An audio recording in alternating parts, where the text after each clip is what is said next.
ಇದು ಬೊಮ್ಮನಾಡು ಗಂಗೋತ್ಸವ ಪಂದ್ಯವನ್ನು ವೀಕ್ಷಣೆ ಮಾಡಲಿದ್ದಾರೆ ನಮ್ಮ ನಿಮ್ಮೆಲ್ಲರ ನೆಚ್ಚಿನ ನಾಯಕರಾದ ಸನ್ಮಾನ್ಯ ಡಿ.ಕೆ. ಸುರೇಶ್ ಅವರು.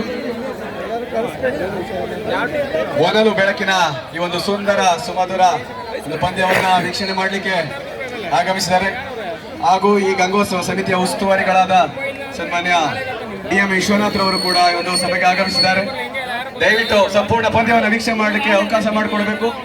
ಬೇರೆ ಇತರೆ ಆಟಗಾರರು ದಯವಿಟ್ಟು ಸ್ವಲ್ಪ ಆಚೆಗಡೆ ನಿಂತ್ಕೋಬೇಕು. ದಯವಿಟ್ಟು ಈಗ ಬಗೂಲ್ ಅಧ್ಯಕ್ಷರಿಗೆ ಲೀಡರ್ಸ್ಗಳು ದಯವಿಟ್ಟು ವೇದಿಕೆ ಕಡೆಗೆ ಬಂದ್ಬಿಡಿ ಸರ್. ಲೀಡರ್ಸ್ಗಳು ವೇದಿಕೆ ಕಡೆಗೆ ಬಂದ್ಬಿಡಿ.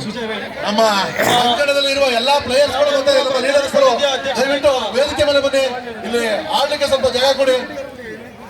ಕರುಣ್ ರವರು ಹಾಗೂ ಅವರ ತಂಡ ಸುಭಾಷಣೆ ಕೋರ್ತಾ ಇದೆ. ಇದು ಬೊಮ್ಮನಾಡು ಗಂಗೋತ್ಸವ ತಾಲೂಕು ಮಟ್ಟದ ಕಬಡ್ಡಿ ಪಂದ್ಯಾವಳಿ. ಈ ಪಂದ್ಯಾವಳಿ ವೀಕ್ಷಣೆಗೆ ನಮ್ಮ ನಿಕಟಪೂರ್ವ ಸಂಸದರು, ನೆಚ್ಚಿನ ನಾಯಕರು, ಯುವಕರ ಕಣ್ಮಣಿ, ಮಮೂಲ ಅಧ್ಯಕ್ಷರಾಗಿರುವಂತಹ ಡಿ.ಕೆ. ಸುರೇಶ್ ಅಣ್ಣವರವರು ಈ ಒಂದು ಪಂದ್ಯವನ್ನು ವೀಕ್ಷಣೆ ಮಾಡಕ್ಕೆ ಬಂದಿದ್ದಾರೆ. ಅವರಿಗೆ ಚನ್ನಪಟ್ಟಣ ಗಂಗೋತ್ಸವ ಸಮಿತಿ ಪರವಾಗಿ ತುಂಬುವುದೇ ಸ್ವಾಗತವನ್ನ ವಹಿಸ್ತಾ ಇದ್ದಾವೆ. ವೇದಿಕೆ ಬಲಭಾಗದಲ್ಲಿ ಸ್ವಲ್ಪ ಈ ಕಡೆ ಸೈಡ್ ಬರಬೇಕು. ರಾಜೇಶ್ ಅಣ್ಣ ಸ್ವಲ್ಪ ಸೈಡ್ ಹೋಗಿ.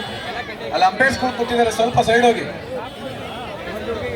ಸರ್. ಬಿ ಟೀಚರ್ ಅಲ್ಲಿ ಮಿಲ್ಲರ್ ಡೈರಿ ಕ್ಲಿಯರ್ ಮಾಡಿ ಸ್ವಲ್ಪ.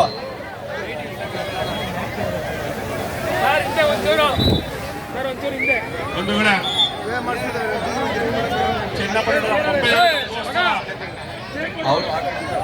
ಕಬಡ್ಡಿ ಪಂದ್ಯಾವಳಿಯ ವೀಕ್ಷಣೆಗೆ ಬೆಂಗಳೂರು ಡಿವಿಷನ್ ನಲ್ಲಿ ಒಂದು ನಿಮಿಷ. ಬೆಂಗಳೂರು ಡಿವಿಷನ್ ಅಲ್ಲಿ ಪ್ರತಿನಿಧಿಸಿರುವ ಮೊರಾರ್ಜಿಯ ಶಾಲೆಯ ತಂಡ, ಈ ಕಡೆ ಭಾಗದ ಡಾನ್ ಬಾಸ್ಕೋ ಸ್ಕೂಲ್ನ ತಂಡ ಆ ಒಂದು ತಂಡದಲ್ಲಿದೆ.